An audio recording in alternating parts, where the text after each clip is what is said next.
He became the manager of HR operations, Vitage Technologies Private Limited. He has served as head IMS Academy and New Talent Transformation, Mahindra Satyam Computer Services Limited. Head IMS Academy and New Talent Transformation, Tech Mahindra. And Senior Manager Operations, ERP plus Software Services, Certified SCRUM Master and Social Ambassador, Capgemini. Today, he is the head Global Business Operations, Cloud and Infrastructure Services. So ladies and gentlemen, it's our privilege to call upon Mr. Prabhakaran G, the speaker for the day. Mr. Prabhakaran. Oh my God, thank you so much for that wonderful and long introduction. I was overwhelmed and thrilled. It's always very nice to connect with young minds. Thank you so much, Mr. Saptagiri and the entire team of Jain University. It's really an honor for me to be a part of this evening. Over to you back. Thank you so much. Yeah, we can commence the webinar, sir.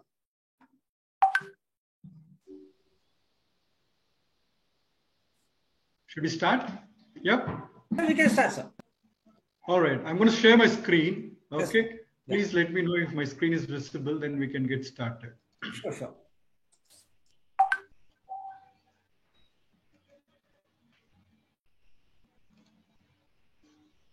Is my screen visible to all? Yes, yes, yes. All right. All right. So good evening, everyone. I'm Prabhakar. My topic is going to be today on what you see on the screen, being futuristic trends in computer science and the information technology space. So before I start, I just want to start with this famous quote, what you see on the screen, which is the only constant in the technology industry is change. Change is the only thing that is constant in the world, and it is inevitable. So we need to be ready to, accept the change and adapt to the changes. So having said that, I'm going to tell what is going to be the flow of, content that we're going to have today. So first we'll start about a very interesting aspect, which all of you will be very keen to know. What is that we from the industry expect from people like you who are going to graduate from your universities very soon, okay? In terms of industry expectations, what is that the industry is expecting from fresh graduates is one of the key topics that we will be touching. Then why should you choose the IT industry? Because we are all very now keen to get into this industry. So why should you choose IT industry? Is it really booming? Is it the place where you need to be? If that is the case, then what are the opportunities? Of course, you're going to make your career here in IT. If that is the case, what are the career opportunities that you have in IT? And specific to the cloud computing space, since I'm from the cloud computing background, I also wanted to let you know what is trending in cloud computing, right? What are the technologies that are trending in cloud computing so that you can see how you can get yourself into that space. And if you all are really keen to know that if that is going to be your way forward, then you also need to know whether is there a gap between what today we are teaching in the institutions and what the industry wants. Is there a gap between the academia and the industry? If yes, what is needed to bridge the skill gap? So these are some of the topics which we'll be touching. So let's start from the first. So welcome to the world of IT, okay? As there are some people who are, from the schools who have just completed the 10+2, waiting to get into the colleges, and plus there are people who are, already undergoing the BTech and BE courses in the colleges, maybe in first year or second year, but still in the interest of all the participants, just want to give a brief about what is information technology is all about. In simple terms, as you see on the screen, it is the use of any system, right? Storage, networking, and other physical devices, infrastructure and processes to create, process, store, secure, and exchange all forms of electronic data. If you're going to touch upon any of these activities, and if you're going to be a part of the value chain which is going to touch all this, then well, you are going to be considered as part of the information technology space. Now, having said that, you all need to know that technology keeps changing, right? Are you ready to adapt is the first question that you need to ask before even you step into this industry. Because today, what you know becomes irrelevant tomorrow. That is the speed at which the industry is moving, and things are changing very rapidly. So you need to be very agile. Agility is very key to survive in this industry. So it's very important that if you have the knack, if you have the appetite to adapt to the changing circumstances, then this is the place for you to be in, right? Now, coming to that point, one of the points that we wanted to discuss, if I have to get into this industry, from what I learned from my schools, colleges, and the, polytechnics, the skills and the knowledge that I carry along with me after my formal education, are they sufficient enough for me to get started in the industry? Is there a gap between academia and the industry? Well, you'll be surprised to know that the current scenario is, it says that there is a vast skill gap that exists in India. 50% of all the graduates are not employable in any sector based on industry standards. So it may be shocking for you to know this, but this is not something that I am telling something that I got from somewhere, but it is a report, it is a study that was conducted and published by ENY for the Federation for Indian Chambers of Commerce in India. The name of the report is called Vision 2030. It's on higher education in India. So what it says is 50% of all the graduates are not at all employable in any sector based on the industry standards. There is some standard that is maintained by industry. According to the industry, the report says that 75% of the graduates who are coming with IT background are deemed to be unemployable, right? Even if they're employed, they're not further deployable, right? So 55%, are not considered to be employable from the manufacturing and health sector. 50% are considered to be not employable from banking and financial services segment. What is this all about? What is the concern? Why we are in this situation? It is purely because of the mismatch between universities and the needs of job market. Today, what the market wants is not actually produced by the universities. Therefore, there is this gap in between what the universities are producing and what the job market wants. That's the reason we have to train people according to the industry requirements through various bridge courses and finishing school curriculums. So this is a very important point that all of you should know. Now, if that is the case, then what is that I need to do is what I'm going to tell you. When I say I, it is you, right? What is that you need to do? You all need to understand when it comes to hiring, it's all about selling, right? Recruiters are going to come to your colleges to sell the company, and you need to remember that you are there to sell yourself. When you realize that hiring is all about selling, then you will understand what it is and what is the industry expectation that you need to actually fulfill so that you're able to clear the hiring and get placed in an organization. So when it comes to expectations, what is that we look, right, from you people when we come to your colleges, right? One is the attitude. You need to have a very strong and positive attitude. Whatever area of competency you are, right, whatever major subjects you have, you need to have a strong in-depth subject knowledge, conceptual understanding of the learned concepts, communication skills, goes without saying, it is applicable everywhere, openness for learning, flexibility, adaptability, ownership, proactiveness. Being a champion is very important because nobody wants to hire an ordinary person. We want champions to be on board so that we are able to build winning teams and winning solutions. Most importantly, you need to be in a position to get well along with others because you're not going to work with machines, but you're going to work with people. So unless and until you get along well with people, it will be very difficult for you to survive in this industry. So what we look for people is who can think and innovate, because innovation is the spark that actually takes you to the success, right?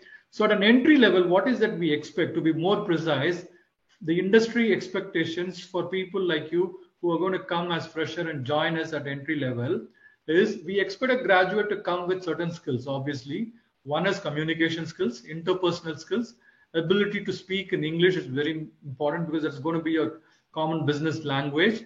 more importantly is the ability to work as a team, because you're not going to survive as an individual contributor, or if you start working in silos, it will not be possible for the team to achieve its success. So the most important thing, that's the reason it is highlighted in yellow, that you need to work as a team and basic computer knowledge, right? So if you know that this is what we expect at an entry point from a graduate, then you need to see how you can build all the skills. To summarize, communication skills, interpersonal skills, ability to speak in English, work together as a team, and basic computer knowledge, because you're going to get into the IT industry. So at the same time, even though we do not have any laterals, when I say laterals, laterals are the people who come with experience. From the experienced folks, it's always important for you to know that if this is the industry expectation from a fresher, then what is it the industry expects from experienced folks? Well, the experienced folks should be stable. It's not that they keep jumping from one organization to another organization every second year. They need to be, in an organization for at least a period of 4 to 5 years. More the number of years, the better it is from a stability point of view. Because attitude, projects handle, number of projects handle is very important for a person who's coming with experience, and the size of teams handle, volume of transactions handle, and of course, at the end of the day, profit and loss handle. So if you are a person who has been very stable with good attitude, and if you have handled enough number of projects and the number of team members you have handled in terms of size and scale of the teams, volume of transactions on a daily basis, yearly basis, and at the end of the day, what profit you have earned for the organization, then you stand a good chance to get into an organization. So you also need to know that if this is what is the expectation from the industry for a fresher or for a lateral, then it will be always good that if you know what are the techniques that we follow when we hire. This is just for you to know at a high level. Not necessarily all the organizations that come to your college will go with this technique, but the general technique is called as a STAR technique, where you will be asked questions on situations, tasks, actions, and results. So situation could be like what you see on the screen. Describe a time when you had to troubleshoot a problem, right? When did this happen? How did this situation arise? So situations are the ones which will actually depict what kind of capability you have. Then what were the tasks that you had to do as a part of solving this problem? And then what are the actions did you take, and what were the results? So by this technique of asking questions around situation, task, actions, and results, the hiring team will be in a better position to hire the best, people. So coming to that, now this is from a recruitment technique point of view, so that you are in a better position to get into the organization. So coming to the core of the agenda, before that, I also wanted to know, since we are from an enterprise and we run a business, that's why we use the word always, it's a business and it's not a charity, right? When you all know that we are into business, you need to know what are the objectives. It's very important, because at the end of the day, you're all going to get into an enterprise which is into actually business, or which will be running a business. So if you know that these are the objectives, then you'll be able to shape yourself and sharpen yourself to the objectives of the organization. So any business, right, unit, the objective of any business unit is, one, to generate revenue. And the revenue that you generate out of the business should be more than the money that you're investing. Therefore, it has to be profitable. And third one is the branding. So branding is the perception. How do your employees perceive you as an organization? How do your customers perceive you? It's all about creating a positive perception of the organization through various branding efforts, so that when people know good about you, good about your organization, the company will grow, the business will grow, the share price will increase, and the company will be successful. So if you know that these are the business objectives, then it will be also useful for you to know how you can succeed, because these are the tips and tricks for you to become successful and happy in life, right? So when we talk about the business, you also need to know how business is driven. So for that, you need to know the demand and supply, or the law of demand and supply, and how the workforce pyramid is composed in an organization. I'm not going to go in depth because it's not a management talk. It's about the objectives that we wanted to meet through this webinar. But for you to know that the supply is always driven by the demand. So what market wants is what the organizations are here to provide.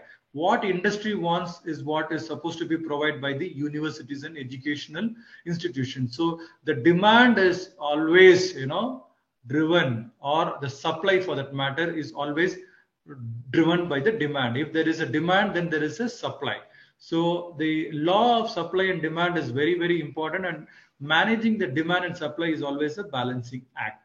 The other thing that you also need to know is how in an organization the teams are constructed or composed, deals are constructed in such a way that you see workers at the bottom or the entry level people, the engineers, then the managers and CEO. So this is what is called as the workforce pyramid. And as you go at the top, you will find very less number of people at the higher position. So that's how a typical organization is structured, and that is the good way to have your people.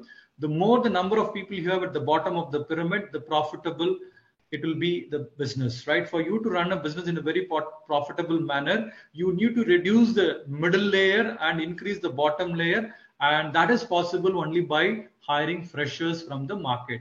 So as much as you need a job, you also need to know that we also need people like you. That's why we come to your doorstep every year to hire people in thousands. So this is the dynamics of the business, and the job market will always evolve in this fashion. If you know the inside aspect of this, then you will realize that how so many freshers are hired, and every year we are able to add more people because we need more people at the bottom of the pyramid. The more you have at the bottom of the pyramid, the less amount of cost you will be spending on their salaries, and the people cost is what is generally constitutes 65% of your total cost, and that is how your profit margin always runs at 35%. So this is the composition, and for us to have a good business mix, we need to have more freshers, and till the time this pyramid is followed in the industry, you will always have a chance to get into the organization as a fresher, right? So that's about the law of demand and supply plus the workforce pyramid. But we also need to know that typically in any business you will see any business is run either because of a product or a service, right? You take anything for that matter, irrespective of the vertical, it's either a product or a service. So you need to know that till the time you have an entrepreneur mindset and you know how business runs, whether it is traditional goods and services or the products and services, end of the day, it is because of only these 4 reasons that you see. It is whether it is a product development company or a service that you provide, end of the day, it is because they're to alleviate a pain point of a customer. Second, it is because to enhance a pleasure point. Third, to achieve an aspiration or to improve the business benefits by disrupting the existing practices and processes. So whether you're entering into a product phase or a product development company or a service company, you should know that end of the day, whatever product you're developing, whatever service you're delivering, it is because for one of these 4 reasons only. It is there to either remove somebody's pain point, enhance somebody's pleasure point, achieve an aspiration, or improve the business benefits by disrupting the existing practices and processes. So why I'm saying this is you need to know that if this is what is the business objective, if this is what is the mindset that we need to have, and if this is what is the industry expectation, then who should you be, right? What is that the industry wants? Does it want an ordinary person or does it want a champion? So this is the next thing we're going to see. You need to introspect yourself and see whether you are a problem solver or not. Are you an able leader? Are you an effective communicator? You need to be a complete manager. You need to be an innovator. You need to be an efficiency expert. And end of the day, since you're going to be part of the technical space, technically you need to be sound. So this is what we need today, people. We do not want designated, titled people saying that I am an accountant, I am a clerk, I am a HR person, or I am a learning and development specialist. No, today gone are those days where we have people who come with those titles. Today we are looking for people, irrespective of the domain that you come in, whether you are able to solve a problem or not, whether you are able to lead from the front or not, whether you're able to effectively communicate to your stakeholders or not, whether you're able to completely manage the deliverables end to end or not, whether you bring in innovation in what you do or not, whether you are good in efficiency, whether you are an efficiency expert, are you able to manage your resources well? Are you technically sound? If yes, then you are the right person. If not, start developing the skills and attributes so that you find a better chance to crack any interview and get into the organization. Right? So that's about the basic things which I want to cover as a part of the topics that we discussed. Next, moving into the technology space, I also wanted to let you know that, before we get into the IT industry in detail, I just want to give you a brief about the current situation, right? It's a hyper-connected world. In today's hyper-connected world, you all need to know that people are connected to people, people are connected to things, things are connected to things. And this is what is called as Internet of Things. When people are connected to people, when people are connected to things, and things are connected to things, we call it as Internet of Things. And when they're connected with processes and data, it becomes Internet of Everything. Because of the emergence of Internet of Things and Internet of Everything, today we see a surge in digitalization. Because of this digitalization, the needs, behaviors, and the expectations of our customers have changed. You all must have realized that, everybody in this world today, the needs, behaviors, and expectations of our customers have changed to such an extent that they want everything at a click of a button. Now, if they want everything at the click of a button, then in that case, we also need to understand that the way we do our business also should change, right? So today, if this is what is the need, if this is what is the behavior, and if this is what is the expectation of our customer, then we need to understand, for our businesses to run and grow, we need to definitely have IT. If IT is the core, availability of IT infrastructure is going to be very, very critical. So having said that, today we are actually engulfed with the NMAX 7 Tech Force, which you see on the screen, that is network, mobility, analytics, cloud, social security, and sensor. And the industry is moving towards 3 A's, which is artificial intelligence, analytics, and automation. Now, like any other sector, even in IT also, you have two major sectors, which is the products and the services. So hardware and software falls into the product segment, and IT services and IT enabled services come under the services segment. And this industry has been evolving, right from 1960 onwards. If you see, every 10 years there has been change. From 60s to 2010, you must have seen how we have evolved from mainframe to mini computer, client server, to internet, and to the digital tech stack. And similarly, with respect to the way we work also, we see that there is a change always. 1 minute, please. I'm getting a call.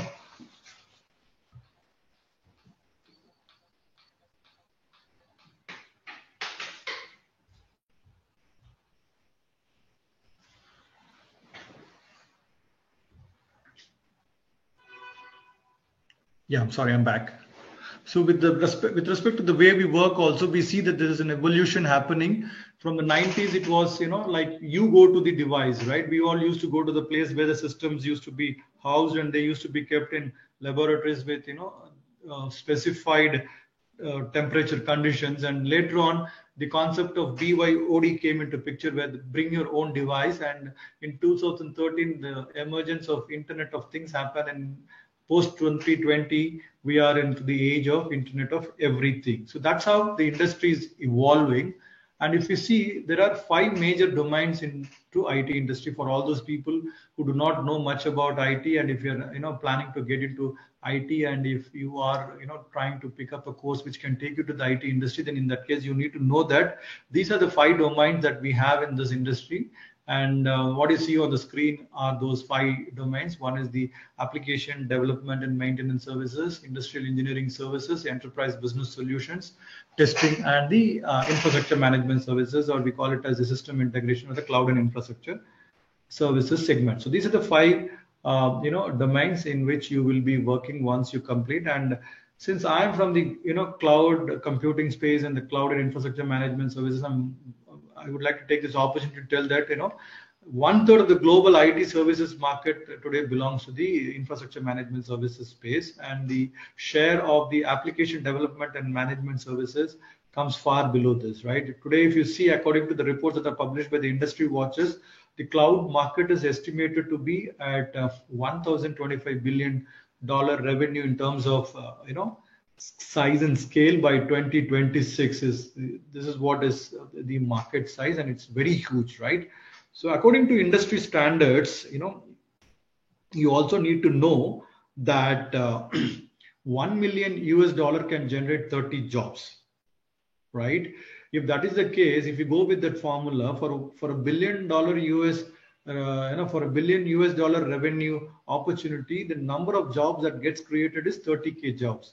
Now, if you see from this report that the cloud market is estimated to be 1,025 billion by 2026, then by doing the mathematics, you just look at the number of jobs that it can create, in next 5 years.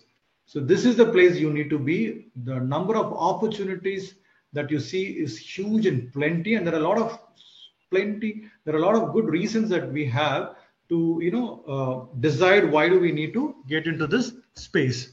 So this is only a glimpse and tip of the iceberg. And next is to know what is cloud computing in detail. I'm just going to take you in brief so that you know what is cloud computing and what are the opportunities you have, and how can you navigate in this domain, right? So it's a delivery of computing services, which includes servers, storage, databases, networking, software, analytics, and intelligence over the internet, and it is according to the pay-as-you-go model. Okay, so this is to offer faster innovation, flexible resource, and economies of scale. So this is what it is. And we from the Cloud and Infrastructure Management Services, what do we do as a group? We provide solutions and services to enable our customers to plan, design, build, run, and of course the fifth one is transform the business. So that's what we are exactly into. Today, if you actually get into this space, you will be either involved in planning the solution for the customer, designing the solution, building the solution, running the solution, or at the end of the day, transforming the business of the customer for whom we are providing this solution. So when we say we are from this group, what we do, we provide solutions and services as a service provider, because we do not develop anything here, right? So when we are a service provider, we provide solutions and services to enable our customers to plan, design, build, run, and transform their IT business so that they're able to do it, and how it is to be done in a cost-effective manner. That's very, very important, right? Okay, so if that is going to be the case, what is the focus, right? So my focus, or our focus as a group,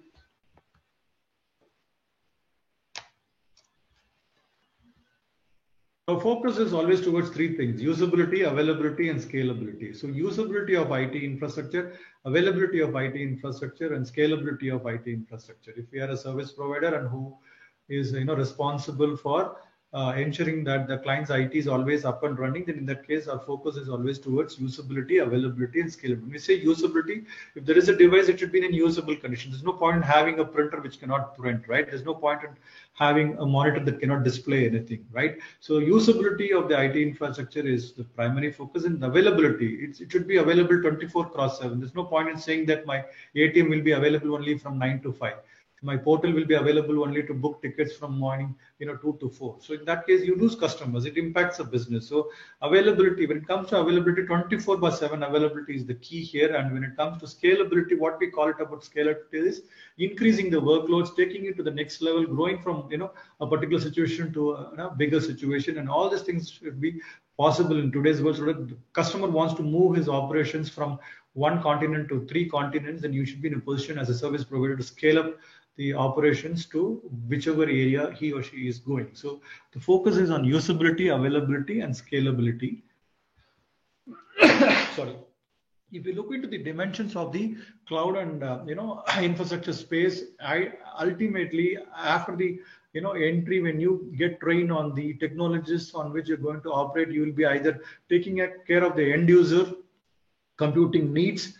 Okay, it will either span into end user computing space, the network infrastructure management, which connects the data center operations and the end user computing infrastructure, or for that matter to the cloud. And the data center operations, if you're supposed to install, configure, implement, troubleshoot, take backup and restore all the hardwares and softwares which are part of the data center, then it comes into data center operations. And then the last part is the transformation piece, where you do the automation and try to automate things for the betterment of the customer. So the dimensions, what you see from this space is either it will take you to the end user computing space, or the network infrastructure management space, data center operations, or the service automation space, right? So this is what is end user computing, network infrastructure management, data center operations, and service automation, right? So now to sum up, what you need to know is that the stakeholders who we deal on a daily basis are our customers, employees, people who have invested money in our organization, the shareholders, and the society. And when it comes to the growth opportunities in this space, it is immense. And the type of job that you will be doing after you come into the space is either you will be part of the team that will be into designing the solutions or implementing the solutions, or for that matter, you might get into the administration and take care of the production support. So the jobs will revolve around designing, implementation, deployment, administration, disruptive activities, transformation, automation, right? So net, what I'm trying to say here is it's going to be an exciting place. It's a flourishing space, and it's the fastest growing segment. If you look at the majority of the top deals that are bagged, actually most of them are from the infrastructure management services piece. It's out of the 10 deals that you see that are won by any company, 7 to 9 deals are from this cloud computing space, and it's a very unique space for you to be in. It's the backbone of IT, and it's a light on service. Like today, how you say water, air, and oxygen are essential to survive. IT infrastructure has also become very, very essential. Non-availability IT infra is like not having electricity or water supply today. It becomes, you can't even imagine a life without electricity, water, or oxygen, right? For you to survive, you need this. So similarly, for businesses to survive, we need cloud and infrastructure management services, or for that matter, network infrastructure management service, or the entire IT setup, so that the business runs smoothly, non-stop, without any interruption. That's what's called as lights on service. And this is the only space which grows at the rate of 30% year on year. Obviously, all of us would like to be into a space which is growing in a very good rate, right? Whereas if you look at the other domains, the ADMS, or for that matter, the IES, they grow at a rate of 8 to 12% only. So it's always good to get into this space, which is very, very happening and growing, right? So now let's get into some of the future trends. Okay. Before you get into the trends of this industry, I also wanted you all to know what is the size of the market in which today we are playing, right? According to the research study, the global computing, the global cloud computing market, right, is estimated to be 321 in 2019.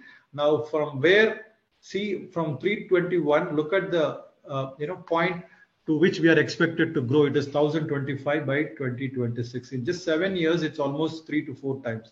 So that's the rate at which it is growing. And if you look at the CAGR, the compounded annual growth rate between 19 to 27 is pretty decent according to industry standards, which is at 18%. So you can come confidently into this space, because this is a space where you need to be, and the future is all about. And this is a glimpse of the market size and opportunities if you're just interested. This is the global IT services, market. Look at the rate at which it is growing. And in our region, in Asia Pacific alone, we have seen 40% growth. For 21, it was 6.35, and the incremental growth is, in terms of $1 billion, 478 billion. So this is the public cloud infrastructure as a service, hardware and software spending. From a spending perspective, also look at the amount of money that is spent in this area, right? Look at the way how it is growing. From 2015 to 2026, it was at $25 billion, and it is expected to be at $173 billion. So the amount of money that is being spent in billions is so huge, and you need to be there for this reason. And if you look at the end user computing market, right, that is also growing. So everywhere it is a growth that you see from 2019 to 2028. Look at the trend, and look at the way at which this is likely to grow. From 7 billion, we are expected to be at 16.8 billion. So this is also an interesting aspect to note. And if you look at the CAGR, the growth rate at which the industry is likely to grow is also 20% from 2020 to 2026, because from a revenue standpoint, if you see, it's more than 4 billion, and we're expected to be at 17 billion. And again, the APAC market share is more than 25%, and the North America market share is 45%. Between these two, you see 70% of the market is split across. And this is how it is according to the segments, right? Public cloud 23, BFSI, which is the banking, financial services, and insurance segment, the subject matter expertise, or the SME segment, plus the delivery and the DevOps solution. So this is how it is split across. So this gives an idea, and what is happening is something that I will tell you. so that you know what the other companies or the big players are doing in today's scenario. These are the information which is very difficult to get, and this is what exactly we wanted to convey through this kind of interactions, because industry academia relationship is very important, because unless and until you know what is happening in the industry, you will not be able to gear up, right? Rest of the materials can be covered through your classroom sessions and all the tutorials that you have online, but what is happening in the industry is something that you need to know, so that you're able to take an informed decision when it comes to getting into a particular stream or choosing your career. So leading Indian firms like Infosys, Wipro, TCS, Mahindra, they're all diversifying their offerings, and they're showcasing leading ideas in blockchain and artificial intelligence. Now we are narrowing our scope, right? Where to go in IT industry, which domain we need to enter, and what are the skills that we need to pick up, right? So when you know what is happening in the industry, then it makes sense for you to decide what you want to do, right? So this is what is happening. AP India and Microsoft, they announced the introduction of Tech Saksham, a collaborative skilling initiative aimed at enabling young women from underprivileged regions to pursue careers in technology. So the women students will be trained in artificial intelligence, cloud computing, web designing, and digital marketing as a result of collaboration. See, look at the collaboration, where it is happening, in what space it is happening, right? HCL announced that it has expanded its strategic partnership with Google Cloud to mutually launch healthcare and life sciences. That's a very big, segment where too much of data is there, and IT is playing a crucial role there. And it has announced that it has expanded its strategic partnership with Google Cloud to leverage the healthcare and life sciences solutions market.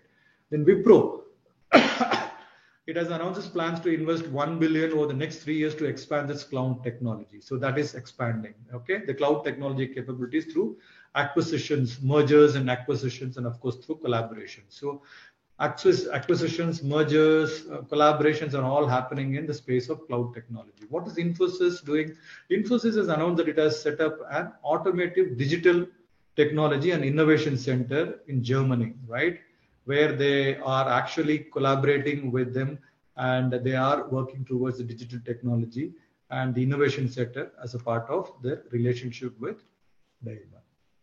TCS is expanding its strategic partnership with Royal London to help the latter transform its pension platform estate and deliver market-leading services to its members and customers. So these are some of the interesting things which are relevant for this session. So that's how I picked up. Tech Mahindra Foundation and Wipro GE have partnered, to offer skilling and upskilling courses, to students and healthcare technicians. You will know why these verticals and these technologies are, picked here in this segment, because as we move on to the later part of the webinar to see what are the top skills and key trends, you will understand the correlation of what we are seeing here to that information we'll be talking towards the end in a few minutes, right? So again, TCS launched JIL 5, a key release of its enterprise agile on the cloud services planning and delivery tool that enables enterprises to meet the large-scale development needs. So if you look at the development, growth, collaboration, expansion, strategic alliances, all are aligned towards 3 or 4 major technologies, either artificial intelligence, cloud computing, web designing, digital marketing. If you talk about the verticals, the healthcare, life sciences, and upskilling and cross-skilling happening to become agile. So this is another interesting insight which I thought I should give you, so that how are we trending and what is the future, right? If you talk about the trends for future, that's what is the core topic of today's session. If I'm going to pick up 3 key areas, that is data analytics, automation, artificial intelligence, and machine language, and of course this is into the cloud computing. So these are the key 3 things that is going to be the future.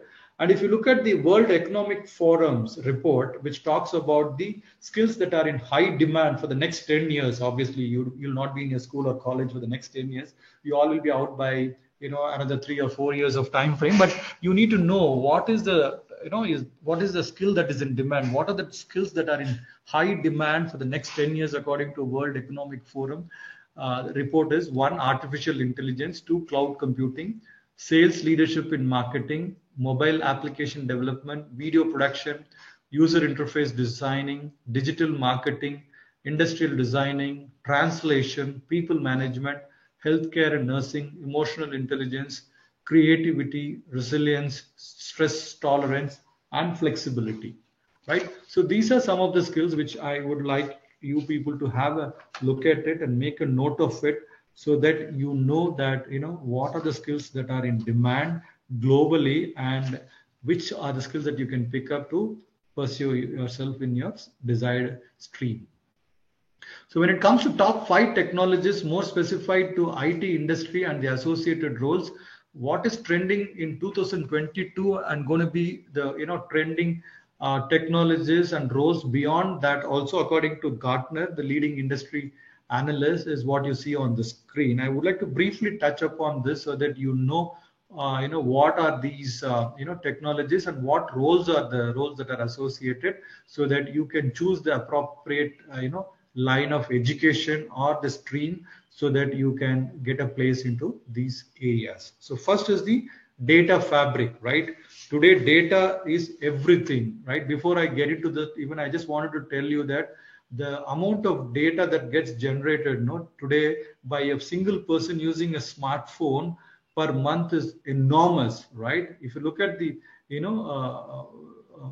features or the data constituents, they are SMS, phone calls, emails, photos, videos, the number of searches that you do on the browsers that you use, and the music that you listen. So the data is in all forms, right? It is in a structured form, it is in semi-structured form, it is in unstructured form. So in a minute, if you see, the statistics reveal very interesting numbers. In Snapchat application, 2.1 million snaps are shared in a minute. In Google search, 3.8 million searches are conducted globally by our people, right? In Facebook, 1 million people log on to Facebook per minute. And in YouTube, 4.5 million videos are watched on YouTube per minute. So this is huge amount of data, right? If you look at the emails, on an average of 188 emails are sent per minute. That's a lot of data. And this entire data is actually classified through 4 V's, right? They are processed through various frameworks. The V's are, something that we will see later, which is the volume, variety, velocity, and veracity. So data fabric is the first thing which I wanted to tell you is, the deployment, right? What you see here on the screen. Let me choose my pointer so that, you will be able to. Data fabric is one segment definitely you need to actually know, and the kind of activities that are done or performed is data access, data ingestion, data management, data intelligence, data orchestration, and data processing.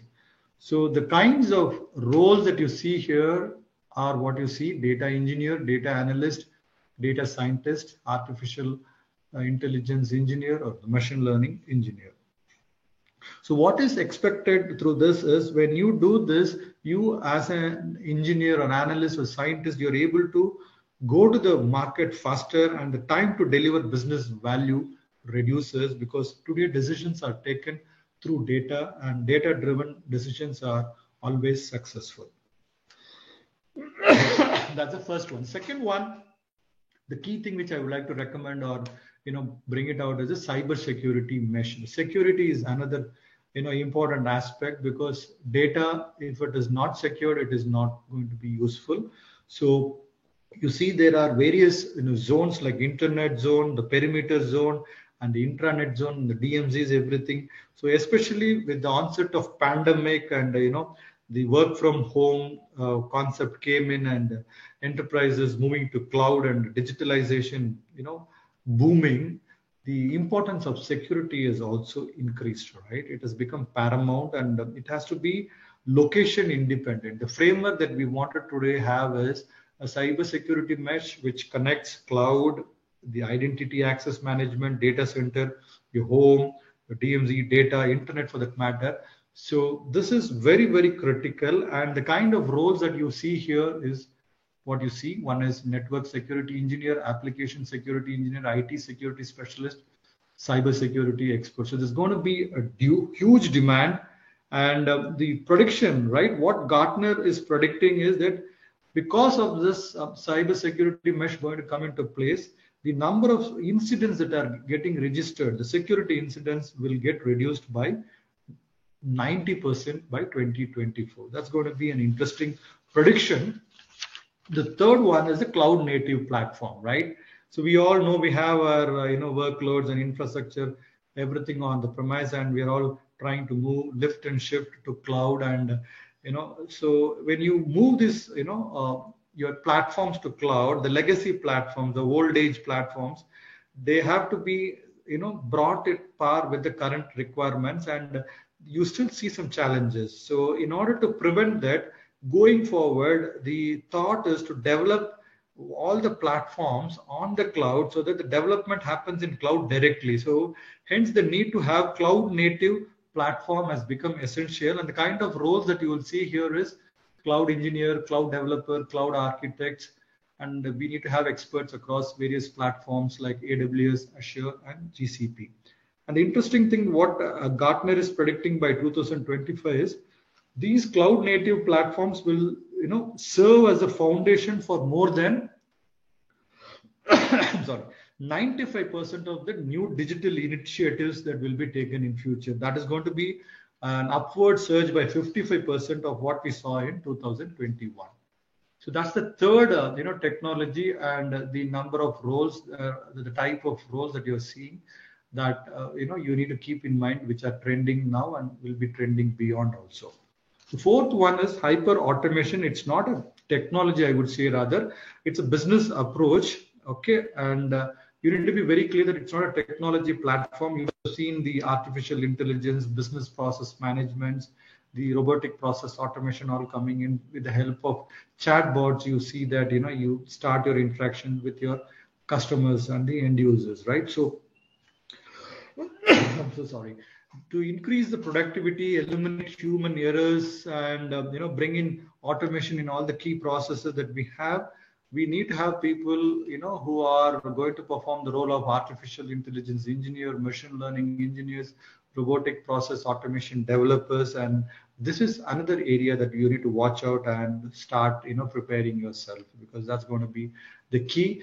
Last but not the least is the artificial intelligence engineering area, where creating the AI models, implementing them in production, and keep evolving according to the business needs is going to be the thing of future. And the type of roles that you see are what you see like artificial intelligence engineer, machine learning engineer, and the data engineers. You also need to have you also have DevOps, Kubernetes as well in this. So if you actually see, taking data as the primary thing, the kind of roles that you will be playing as a data engineer, data analyst, and data scientist is something that you need to be very clear, so that you know what you do. And if data is going to be the future, you need to be very clear. If you're going to be, on the data engineering space, as a data engineer, you need to know that you need to design, or you will be involved in design, build, and maintaining the data pipeline. And you will be using the tools like Python, SQL, ETL, NoSQL, big data. You'll be working in the data ops segment, and you will be managing the 4 V's which we talked, which is a volume, variety, velocity, and veracity. When it comes to the data analyst, you will be involved in inspecting, analyzing, modeling, and transforming data to meet the business requirement. The role is slightly different here, and the tools that you'll be using will be Excel, Tableau, SQL, Power BI, platform, etc. And you'll be working with the business teams, because you will be responsible for the 5th V, which is the value that you will be deriving or driving. And as a data scientist, you'll be applying the statistical model on the current data to develop hypothesis and, of course, predict the future, right?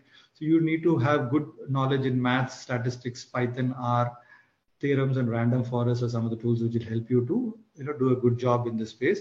And you'll be working with the data science team, and you'll be also responsible for the 5th V over and above the 4 V's which we talked, that is a value. So net, if you see in the data lifecycle, it will move from the data collection activity to data preparation and analysis. Third, visualizing and exploring the data that you have and the insights that you've created, and at last experimenting and predicting them. So that's in brief. Okay. So this is the future trend which I would like to still show, in a detailed manner. From a cloud standpoint, the market size is estimated to be 1,025. And from a spending pattern, or from the NMAX technology, which is reported by the International Data Center, the ICT spend will grow to more than 3.8 billion by 2025. So that's the amount of spend that we saw in the previous reports also. The number of devices that will be connected will be huge. They'll be from 20 to 50 billion in 2020, and it's likely to increase. And if you see, the prediction says 10% of world's data is going to be an IoT, which is the Internet of Things, and only 1% of the devices that could be actually connected are connected today. So that's the opportunity we see here. It's a multi-trillion-dollar opportunity. Possibility is huge, more than the third platform, right? Next one is the digital business, where you see the enterprise digital solutions, where there's a whole new level of excellence and competency required, which deals with architecture, application, and infrastructure. So these are the use of digital technology to transform the business models.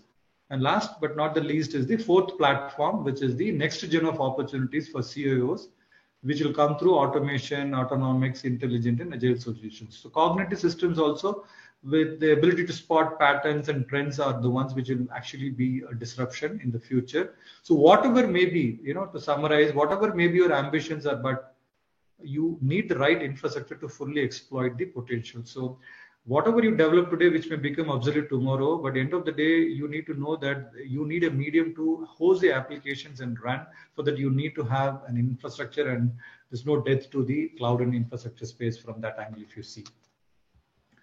So what is happening in the industry with respect to trending technologies like cloud? One, you need to know that there is heavy investment, happening in providing solution offerings related to cloud to grab more business. Okay, on an average, you see that 100 plus existing folks who are there in the organization are getting groomed on new technologies, which is evolving every quarter. There is a constant effort to create awareness among working professionals and ask them to do certifications, so that we're able to meet the business demand. Technology keeps changing, and resources also need to change to adapt for the change. So we are towards that, a space of, sorry, my mouse is behaving strangely.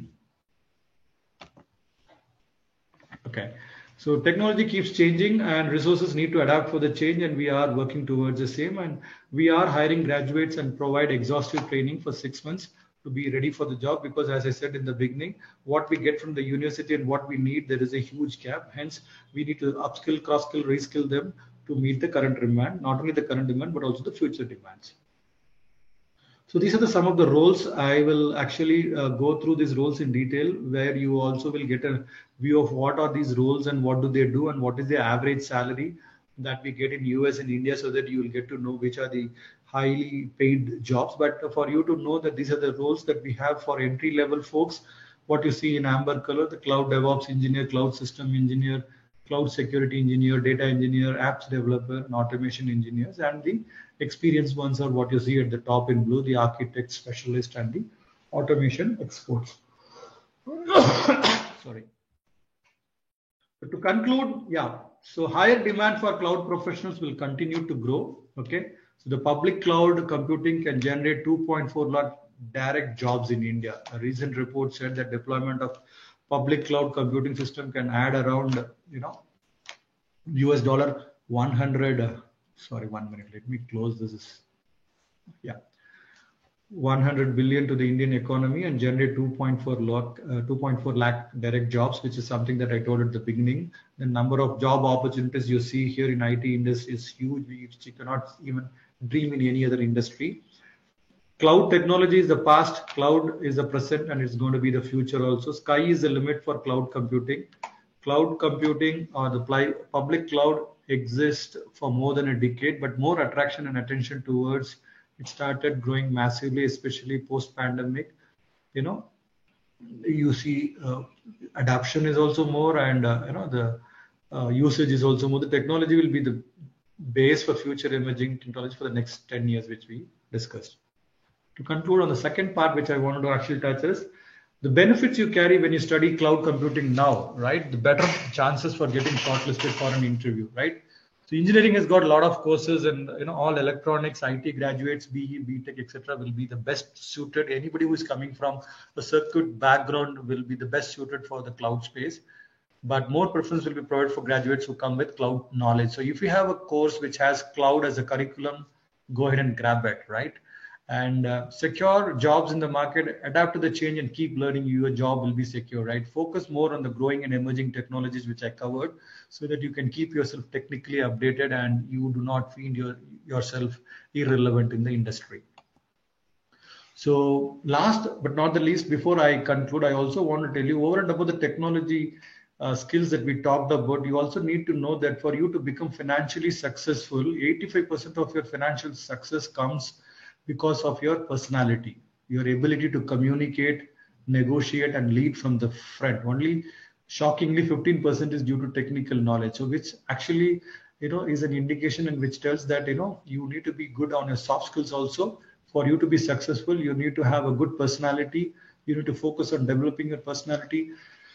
You need to focus on improving your communication skills, the ability to communicate, negotiate, and lead from the front are the ones which are going to take you to be financially successful. So that's the end of my presentation. So now we can go to the Q&A. It's not the answer that actually enlightens, but the questions. So I'm very eager to take the questions. But before that, I also wanted to show one quick snapshot which I prepared exclusively for you people. If time permits, can I show this Excel sheet which talks about the average salary, that people will be interested to know on the top skills? Yeah. Yeah, sure. Right. Okay. So team, people there on the call, I wanted to show you the top 10 skills that are highly paid in today's market, and what is the speciality about that. So at 10th position, the system analyst is the role which gets paid at the rate of 145K US dollars per year and 16 lakhs. Sorry, sir. Sir, actually, you have to reshare. Oh, you're not able to see? Yes, yeah, you shared only the PPT, sir. Oh, okay. Sorry. All right, I'm just sharing.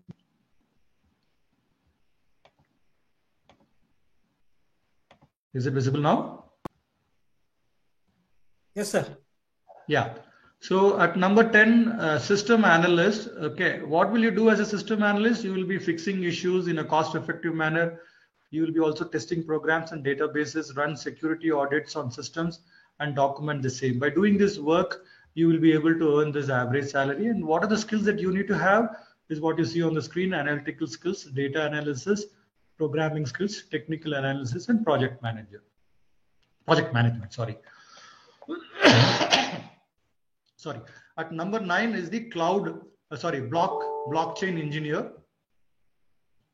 Okay. So what you'll do is you'll be involved in developing and implementing architecture and solutions using this blockchain technology, for which you need to have solid programming skills, thorough understanding of behind Ripple, R3, Ethereum, and Bitcoin technologies, crypto libraries and functions. So the average salary, if you see in US, is 150K per annum, $150K, and in India it is 15 lakhs per annum.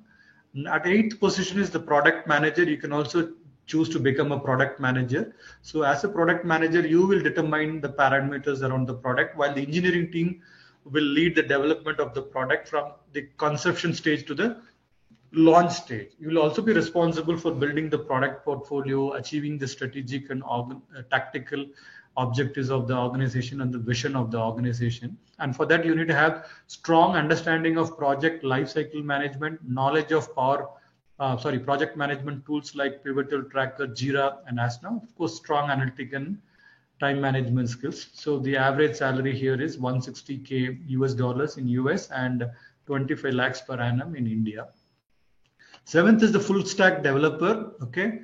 So you are expected to have, the industry is expected to have 27.7 million developers by 2023. Look at the amount, the number of developers across the globe, right? Still we see there is a huge rise in this. So you can choose this track and you will be responsible for front end and back end development of application, and the demand is ever increasing in this space. For that, you need to have skills in every stage of concept to end of the product.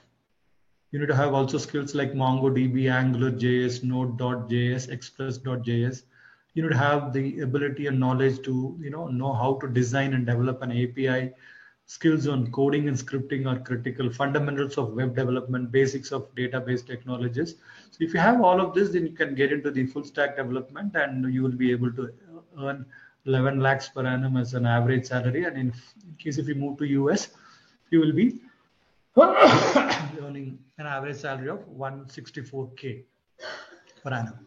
Next comes at the sixth position, the DevOps engineer role. As a DevOps engineer, you will be critical for the project's overall success. You will be also involved from planning to support the customer satisfaction and, of course, the productivity of the project. Designing and maintaining a deployment infrastructure is going to be the key as a part of this role. And then as a DevOps engineer, you will be also integrating cloud services. So the skills that you are desired to have are the coding and scripting skills, understanding deployment and network operations, familiarity with the tools, DevOps tools, especially like GitHub, Jenkins, Ansible, etc. Knowledge of operating system, Linux or Linux administration, plus some scripting knowledges like shell scripting, PHP, Python, and Ruby. So this will take you to a salary bracket of 11 lakhs average per annum and 176K in US. Then comes the data scientist, the data space, and the key things that we talked. This is going to be the top 5. As a data scientist, you will be involved in analyzing and interpreting the complex data to help organization take better and timely decisions. So data-driven decisions importance, we talked about how it is. And for that, you need to understand the machine learning algorithms, create data models, to code in languages like Python, R, SAS, and other analytical tools. More importantly, you should be able to have that ability to identify the business issues which we want to solve and provide appropriate solutions, right, as a problem solver. So which can take you up to 15 lakhs per annum as a average salary in India and 184K US dollars in US. Fourth is the cloud architects. Now comes the layer of architects. So as an architect, you will be able to develop, or you will be responsible to develop, deploy, and oversee organization's cloud computing strategy. You will be slowly getting into the ladder of strategizing, and you will be responsible for overseeing that, for which you need to have good understanding of cloud application architecture, knowledge of AWS, Azure, GCP, good knowledge of at least one operating system, computer programming languages, security languages also, and it can take you up to 26 lakhs per annum, and in US it will give you 197K per annum, 197K dollar per annum. So these are all indicative numbers.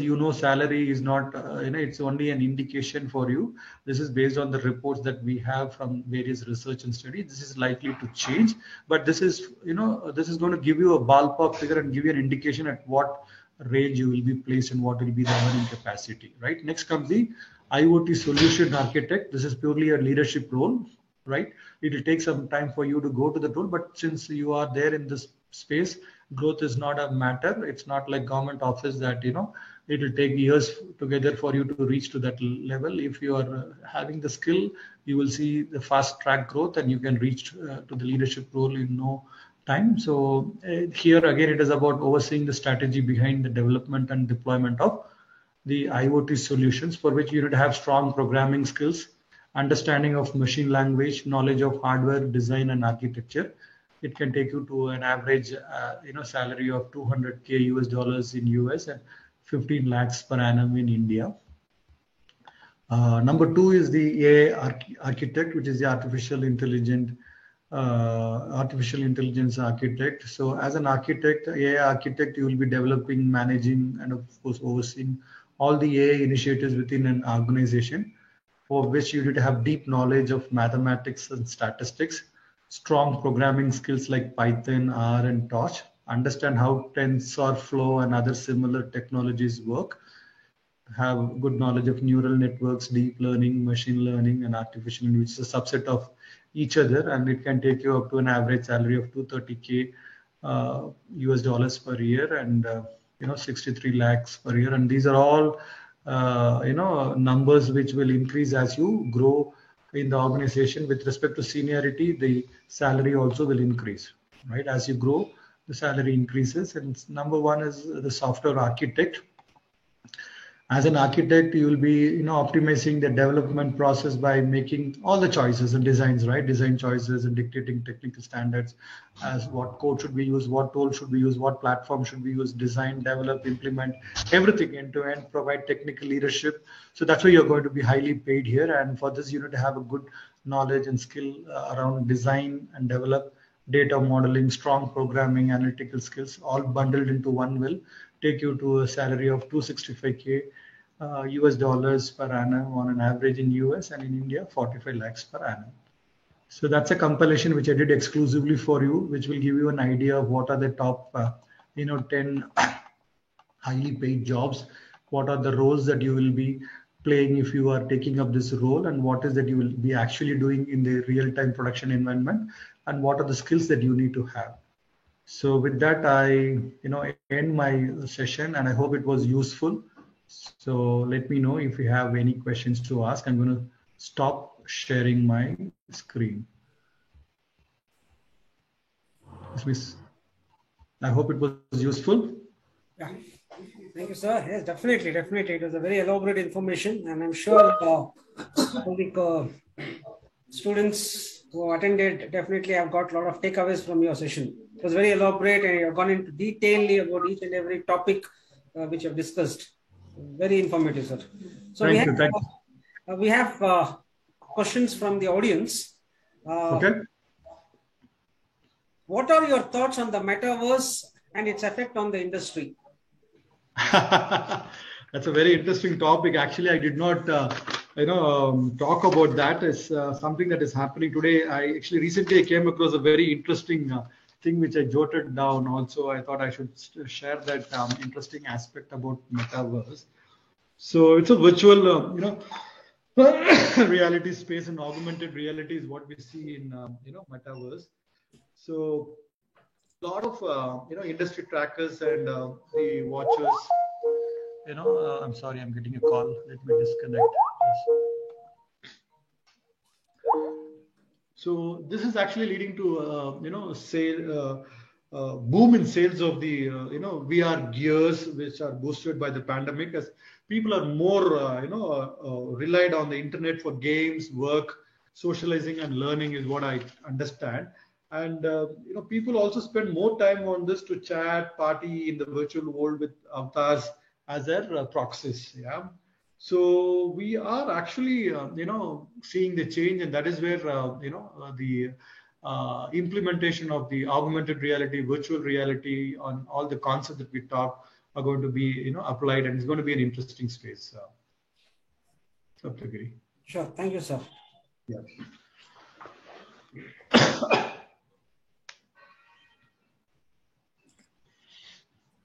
Sorry, I'm having a bad throat. I've been talking continuously for more than 45 minutes after a long time. I think that's why I'm frequently coughing in between. Please bear with me.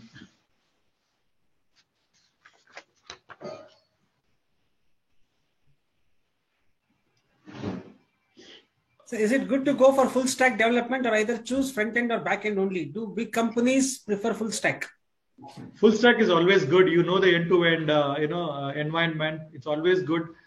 Tomorrow, when opportunity comes, you can get into, full stack, front end or back end. So that's up to you. But my suggestion at this point of time, if you're planning to start, you better go for full stack development. Is AI architect and AI engineering the same? No, it's different. That's what I classified, right? An engineer's job is different from architect's job, right? So definitely it is not same. So you need to develop, you need to design, you need to deploy as an architect. You need to know the end-to-end picture and the business priority, and accordingly you need to design the solutions. As an engineer, you will be only involved in getting those activities carried out in the data life cycle, which I mentioned, right? So is industrial engineering a good career? Industrial engineering, yeah, that is one of the areas which we need to talk about actually. So yeah, it's a good career since we are focusing more on the IT. So I will not downgrade anything. It's definitely a good career. Yeah. So if you see, if you look at the domains, right, as I said, one is the application development and maintenance service. The second one is the industrial engineering service. Third one is enterprise business solutions. Fourth is testing, and fifth is the cloud and infrastructure services space. So definitely in each of the domains, you have good opportunities. Which is best in present situation, cloud computing or data science? Both are booming. I gave you the complete picture, right? So cloud, I told you, I just explained that with one slide, cloud, and within cloud you saw that, you know, data science, artificial engineering, and machine learning, right? So both are needed, right? Today, if you develop something, it has to be hosted somewhere, and cloud is the place where you will host everything. So you need cloud, okay, for you to host. You need to run your business, your applications. You need to do the development, everything. So both are equally important. So there's a few questions which are related to, I'll combine everything. Students who want to pursue their computer applications, that is BCA, MCA and MSc IT, they're asking what is the scope for them? Scope for who? For who? For students who are pursuing BCA, MCA and MSc IT.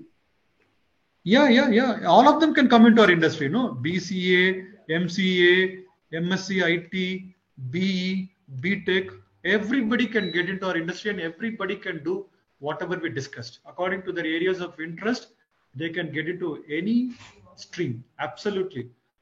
See, whatever information or whatever knowledge they bring with them by virtue of their formal education is definitely going to complement what they're going to do. Definitely for all of us to perform, we need two things. One is skill and then the other one is the competency. Skill is the ability to do the work and competency is the knowledge that we gain through the skill, right? So even though you come with a formal education or with a degree or with a qualification, definitely when you step into the industry in order to bridge the gap that actually exists with respect to skill, people will be trained, right? There are some trainings that are even given before even they join the organization, which is called as the learning before joining, right? So these are the skills which will take them closer to their area of expertise and they will be able to do job. So no need to worry about whether you're from BCA, MCA, MSc, IT, BE, BTech, all of you can flourish here. Is automobile engineering a good career? Definitely. I cannot comment. I would, definitely. Automobile engineering is also a good career. You can please contact us for further detailed counseling. We'll be more than happy to help you out. What is the major difference between data analyst and data scientist? I explained, right? Data analyst and science. As a data analyst, okay, I told you, right? You will be able to inspect, you will be able to inspect, analyze, model, and transform the data to meet the business requirement. Okay. And the tools that you will use is Excel, Tableau, Power BI, SQL, all those things. And you will be working with the business teams as a data analyst, and you will be responsible for delivering the fifth V, which is the value over and above volume, variety, velocity, and veracity of the data that we handle. As a data scientist, you will be apply all the statistical model, which I talked about, right, on the current data to develop the hypothesis and predict the future. That's what everybody wants to know, right? If you're able to identify the problems before they occur, that's where you are, right? And you need to have good skills or good knowledge on mathematics, statistics, Python, R, and other, random forests are the tools which will help you to do a better job as a data scientist. And you will be working with the data science team, actually. And you will be, again, responsible for driving the fifth V, which is the value. Sure, sir. Okay. After computer science engineering, doing MBA is good, or should we go for the job? We see, if you ask me, you need to prioritize what is important for you. If job is important for you, you can get into job. There are a lot of opportunities. If that is not important for you, and if you want to equip yourself with good qualification, you can always go and do MBA and then come to the industry with a dual degree of both technical and management qualification. So today, if somebody is coming with a BTech and a MBA combination, we spread the red carpet. Absolutely. Even if you do not have an MBA, later on you can join any executive MBA course or a full-time course or an evening course, and you can get into the management space. You can either grow in the technology space or you can grow in the management space also. So the opportunities are there for both the streams. Yeah, there's an interesting question. One of the students is asking, how do I know which one I should? How do I know my interest, which one should I take up? How do I can identify my interest is this question.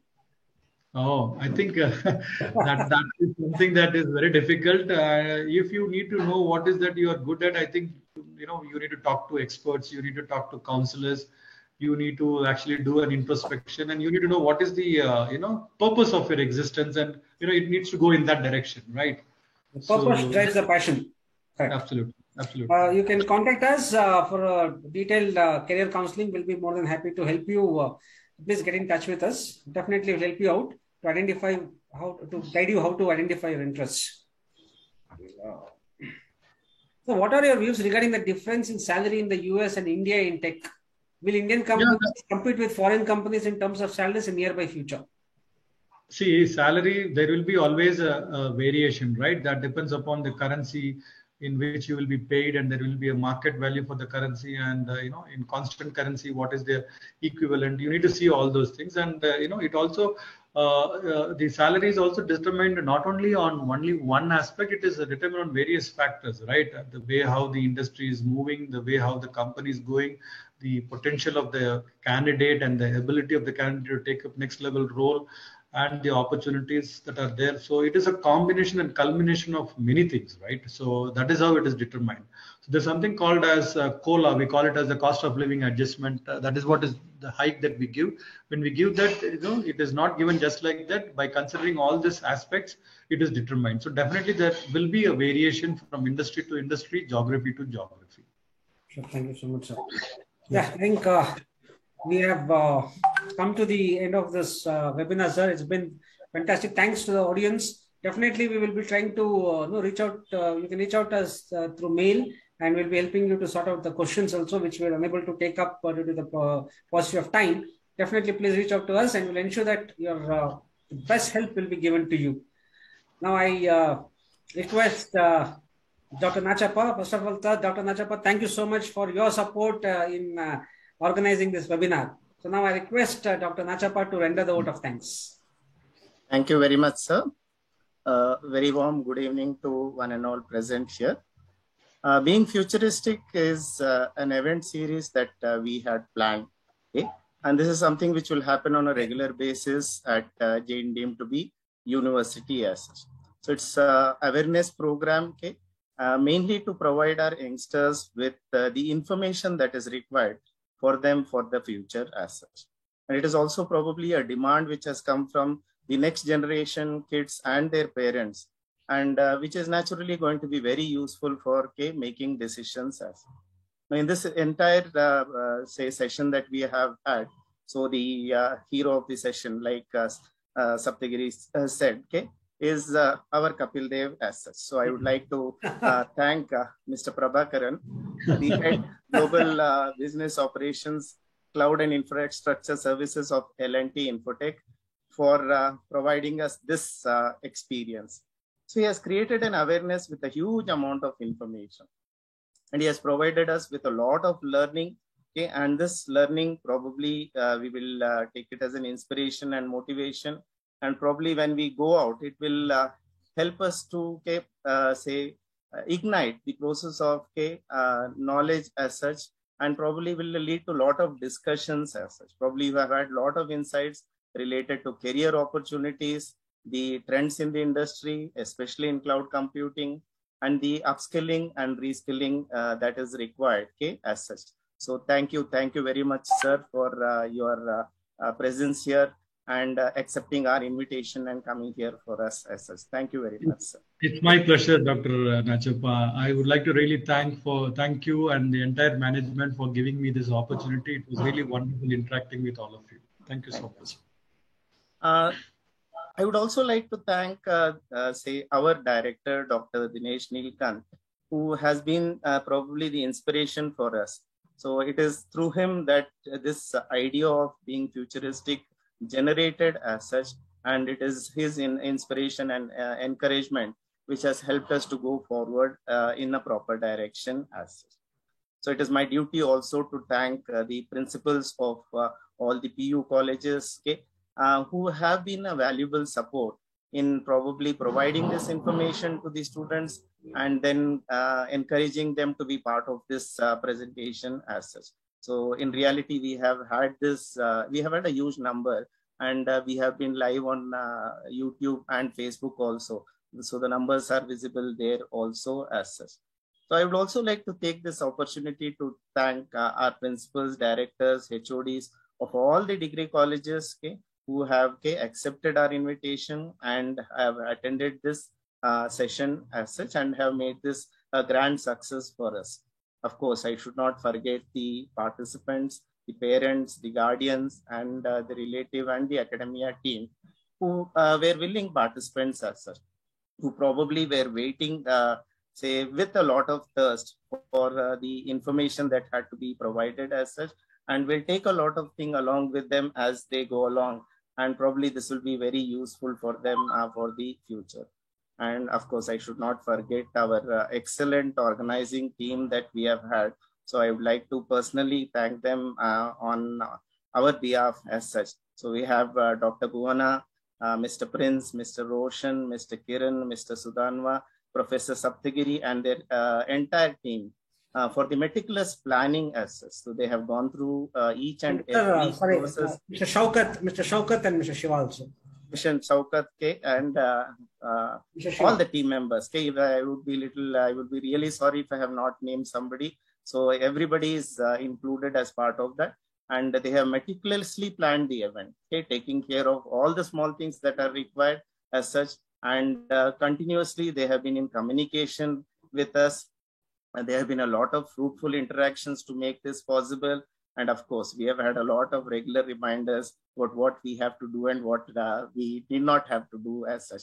All this has helped us understand that. All this has helped us, and probably the entire event has been a grand success because of all the efforts put by everybody. Thank you very much to one and all. And in case you have any information, we would always request you to get in touch with our team for further information and career counseling. So thank you one and all for the entire process. Thank you very much. Thank you, sir. Thank you, Prabhakaran sir. Thank you, Nachappa sir. Thank you, Benakar sir. Thank you, Prince. Thank you, Sudanva. Thank you, sir. Thank you, everyone. Bye-bye.